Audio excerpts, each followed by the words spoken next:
Selamat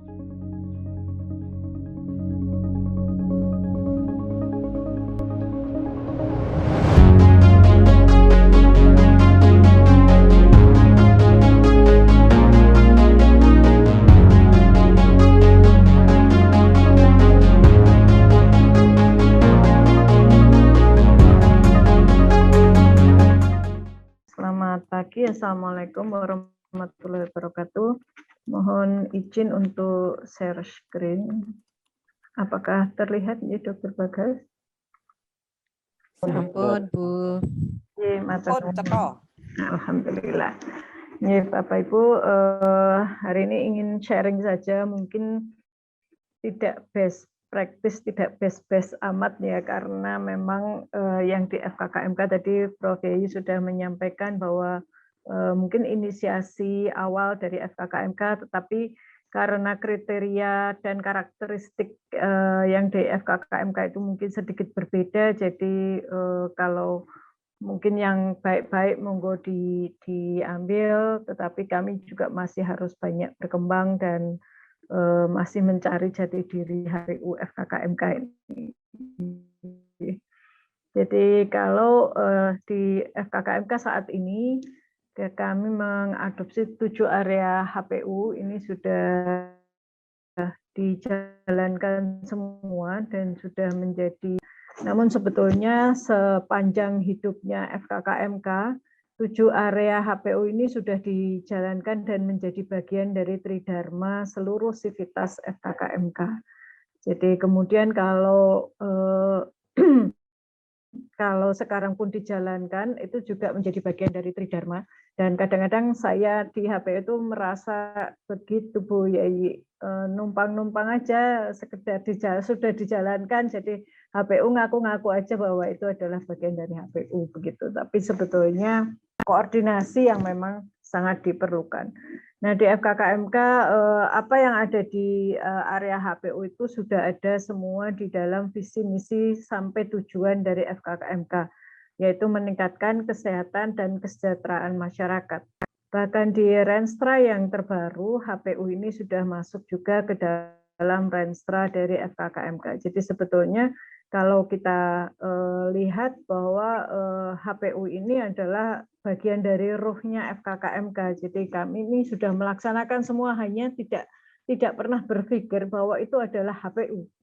Dan mungkin juga sebetulnya kalau sedikit berbeda, kalau selama ini Tridharma yang dilakukan oleh teman-teman di FKKMK yang berkait dengan HPU itu untuk meningkatkan kesehatan dan kesejahteraan masyarakat di luar kami sendiri.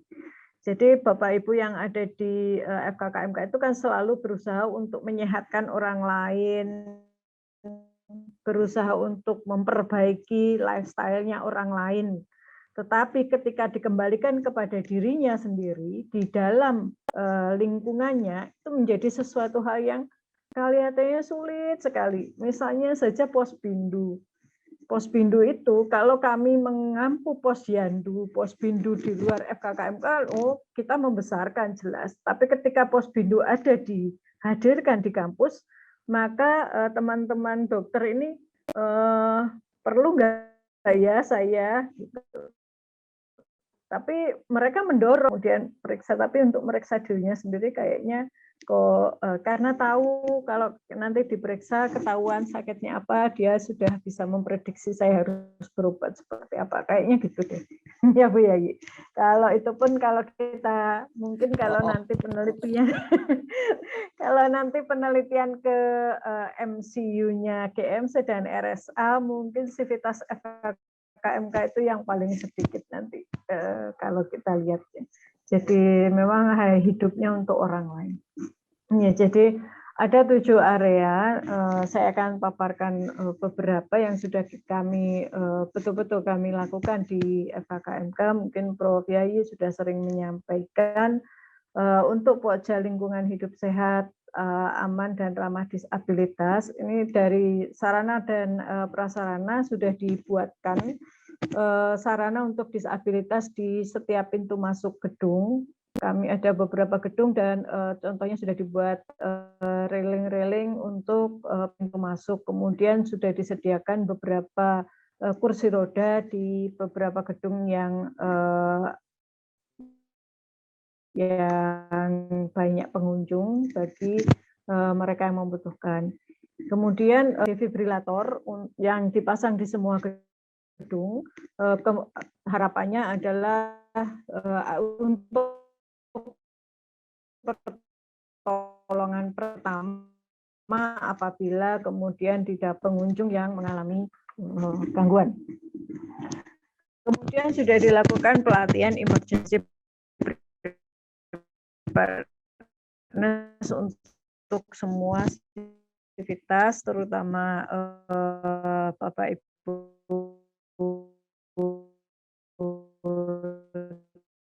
Tendik. Kemudian pelatihan Posbindu ditambahkan di untuk safety awareness. Jadi kader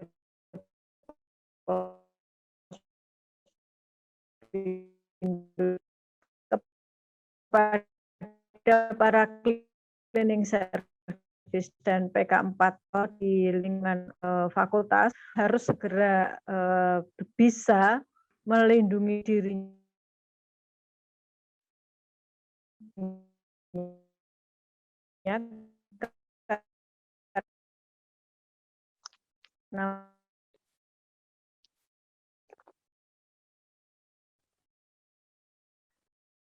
Baik, Bapak dan Ibu, sepertinya Dr. Denny terlempar keluar.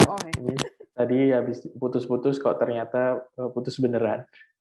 Jadi beneran terlempar. Baik, ya. Mohon maaf terlempar. Dr. Denny, nanti mungkin bisa dimatikan dulu Dr. Denny videonya supaya mungkin lebih ringan. Silahkan dilanjutkan Dr. Denny.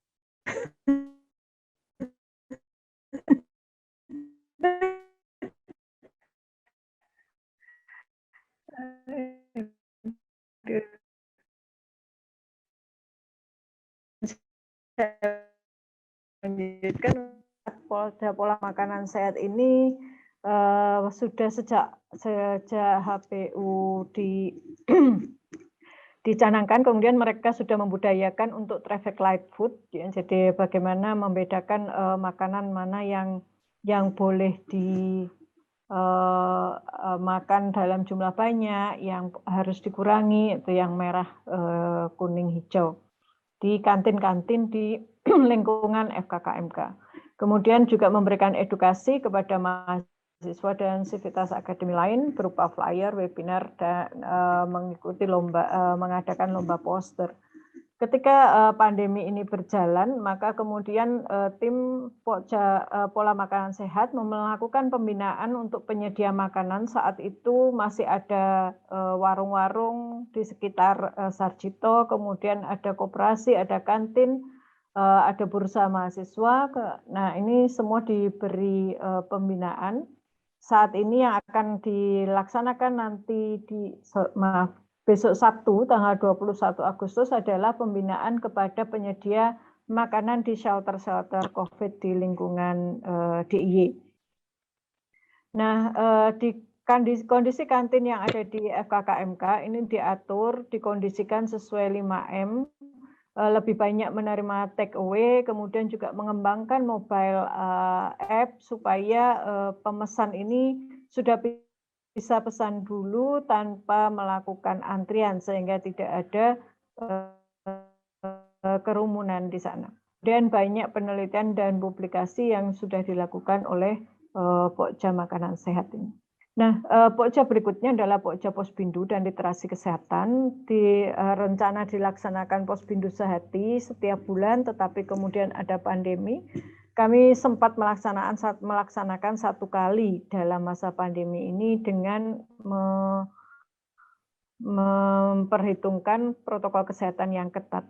Nah, saat ini sedang direncanakan untuk melakukan Posbindu kembali di bulan-bulan yang akan datang, karena kami sudah merekrut baik Tendik maupun mahasiswa dalam jumlah yang cukup untuk melaksanakan Posbindu yang sesuai protokol kesehatan.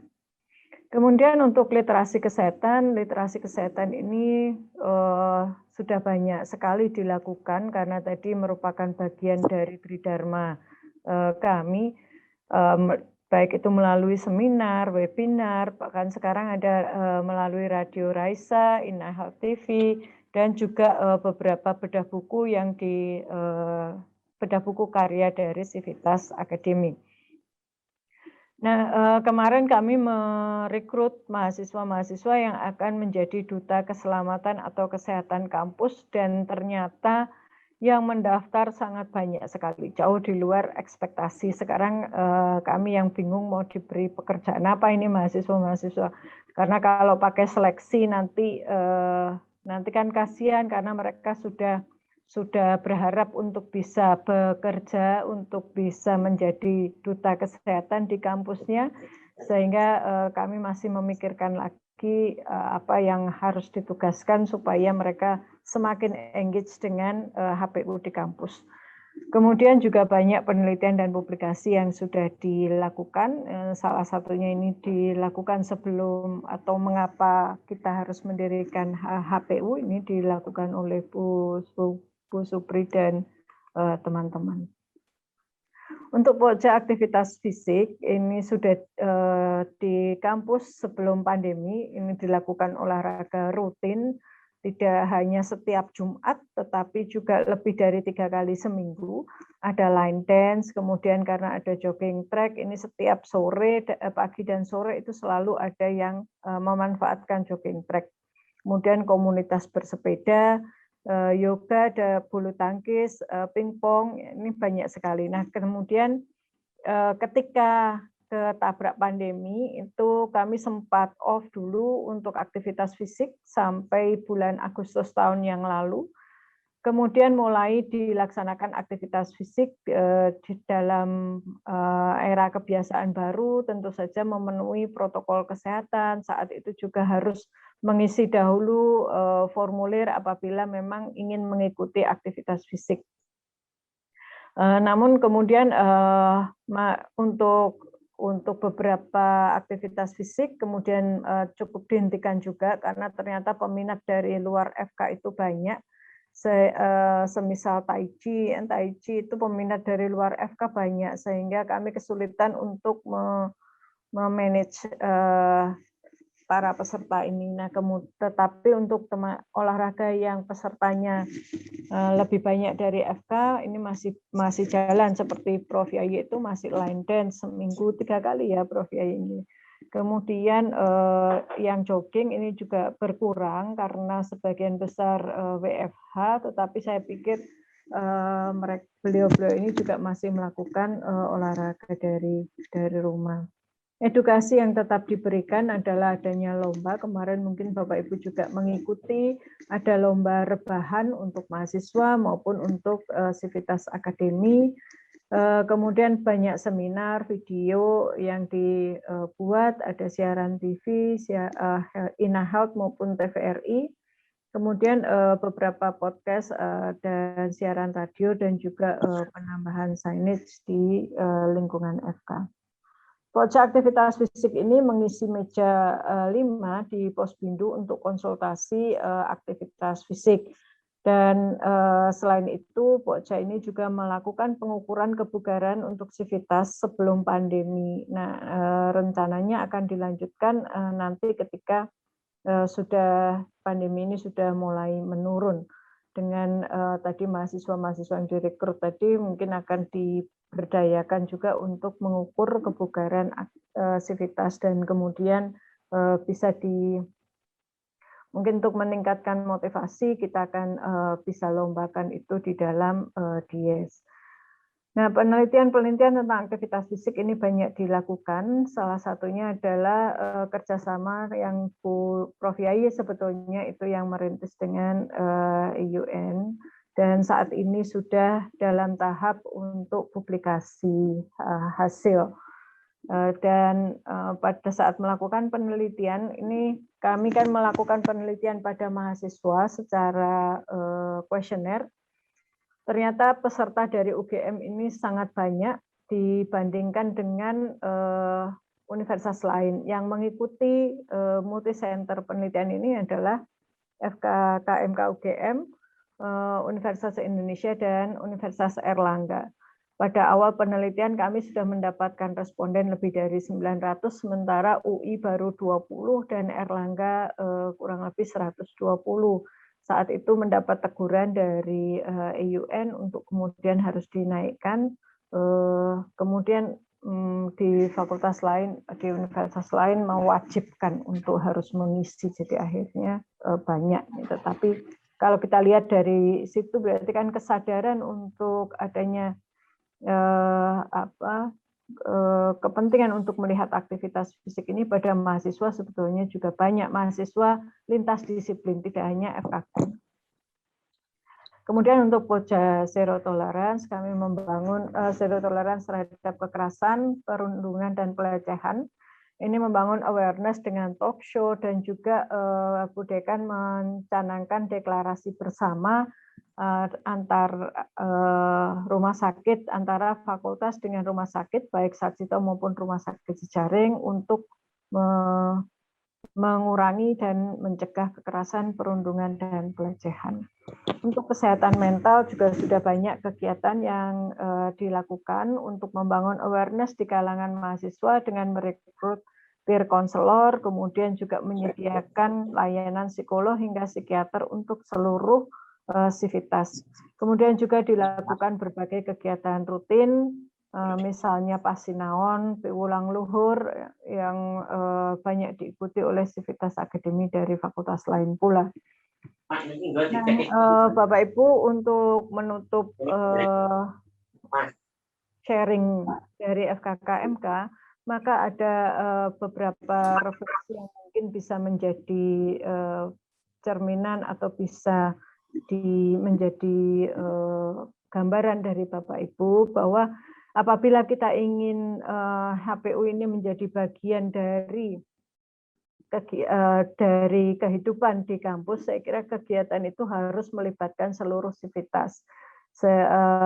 Tidak hanya pada orang-orang yang berminat terhadap HPU, karena kalau di fakultas kami semua sudah melakukan, tetapi untuk melibatkan bahwa ini adalah kegiatan yang ada hubungannya, ada kemudian tujuan lain, maka ini perlu koordinasi yang cukup intens antar sivitas dan juga dukungan yang penuh dari dekanat, karena kami membutuhkan banyak sarana prasarana dan juga sounding kepada seluruh sivitas. Nah, dan juga mungkin akan lebih baik dan lebih mudah dijalankan apabila kegiatan itu sudah dijalankan oleh masing-masing unit. Kemudian tim HPU ini perlu mendorong, kemudian menitipkan topik, kemudian juga bersinergi, misalnya menjalankan atau bersama-sama nanti ini dikerjakan dengan HPU ya, HPU menitipkan sesuatu misalnya seperti itu, kemudian juga HPU bisa memperkaya dan melengkapi. Karena kalau sama sekali HPU ini harus menginisiasi dari awal, saya kira akan menjadi lebih sulit, dan kemudian engagement dari seluruh sivitas ini tidak akan merasuk di hati, kecuali kalau mereka sudah jadi minatnya, kemudian kita mendorong saja dan memperkaya. Dan juga saya kira tim HPU ini harus selalu fleksibel dan dinamis, mengingat berbagai kondisi yang mendadak hadir, misalnya seperti pandemi ini. Sebetulnya HPU kan lebih pada non-communicable disease, tetapi yang datang kepada kita adalah penyakit menular, dan tidak mungkin kalau HPU ini kemudian harus diam saja, tutup mata, toh itu bukan bagian dari HPU, tidak bisa, karena salah satu tujuan kita adalah untuk prevensi dan promosi kesehatan, karena meskipun penyakit menular, dia pasti akan mempengaruhi kesehatan dari masing-masing kita, dan harus ada pencegahan dan penanggulangannya setelah mereka menjadi penyintas. Ini saya kira mungkin itu yang bisa kami bagi dari FKKMK. Mohon maaf apabila ada banyak kekurangan.